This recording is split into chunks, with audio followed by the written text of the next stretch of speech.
Hello friends, welcome to రుచి వంటిల్లు. ఈరోజు మనం మా ఇంట్లో వారంలో 2 సార్లైనా చేసుకునే వాము రైస్ని చాలా టేస్టీగా 10 నిమిషాల్లో ఎలా తయారు చేసుకోవాలో చూద్దాము. ఎప్పుడైనా నోటికి ఏమీ తినబుద్ధి కానప్పుడు, అరుగుదల తక్కువగా ఉన్నప్పుడు, కడుపులో నొప్పిగా ఉన్నప్పుడు ఇలా సింపుల్గా వాము రైస్ చేసుకుంటే నోటికి బాగుంటుంది, మన హెల్త్కి కూడా చాలా మంచిది, అరుగుదలకైతే ఇంకా మంచిది. చాలా ఈజీగా చేసేసుకోవచ్చు. సో లేట్ చేయకుండా వీడియోలోకి వెళ్ళిపోదాం.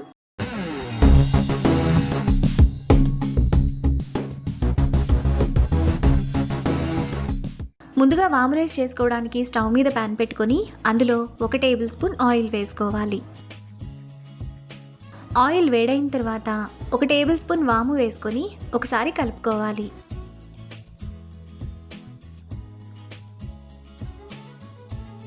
ఇలా కలుపుకున్న తర్వాత అందులో సన్నగా తరిగిన 1 ఉల్లిపాయ, చిన్న చిన్న ముక్కలుగా కట్ చేసుకున్న 2 పచ్చిమిరపకాయలు, 2 టేబుల్ స్పూన్ల క్యారెట్ ముక్కలు, 1 రెమ్మ కరివేపాకు వేసుకొని ఫ్రై చేసుకోవాలి.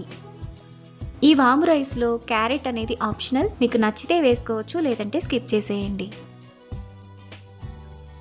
ఉల్లిపాయలు క్యారెట్ వేగిన తర్వాత అందులో 1/2 టీ స్పూన్ పసుపు, టేస్ట్కి తగినంత ఉప్పు వేసుకొని ఒకసారి కలుపుకోవాలి.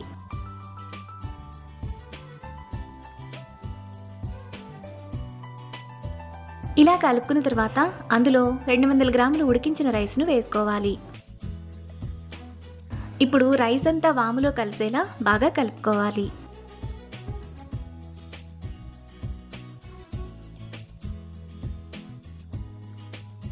ఇలా కలుపుకున్న తర్వాత ఇప్పుడు సన్నగా తరిగిన పావు కట్ట కొత్తిమీర, కొద్దిగా పుదీనా కూడా వేసుకొని 1/2 నిమిషం పాటు లో ఫ్లేమ్లో కలుపుకోవాలి.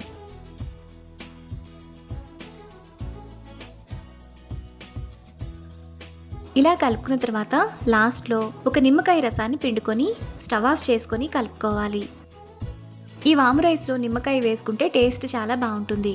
పిల్లలకు వారంలో 1-2 సార్లైనా ఇలా వాము రైస్ చేసి పెడితే అరుగుదలకు చాలా మంచిది. మనకు చాలా టేస్టీగా వాము రైస్ రెడీ అయిపోయింది. ఇప్పుడు ఈ రైస్ను ప్లేట్లోకి తీసుకొని వేడివేడిగా సర్వ్ చేసుకుంటే చాలా బాగుంటుంది. ఇంకా పిల్లలకు లంచ్ బాక్స్లోకి పెట్టడానికి కూడా బాగుంటుంది. ఇంకా హెల్త్కి కూడా చాలా మంచిది. అంతే, ఎంతో సింపుల్గా టేస్టీగా చేసుకునే వాము రైస్ రెడీ. ఈ రెసిపీని మీరు కూడా ట్రై చేసి టేస్ట్ ఎలా కుదిరిందో నాకు కామెంట్స్లో షేర్ చేయండి. ఈ వీడియో కనుక మీకు నచ్చినట్లయితే లైక్ చేసి, షేర్ చేసి, సబ్స్క్రైబ్ చేయండి.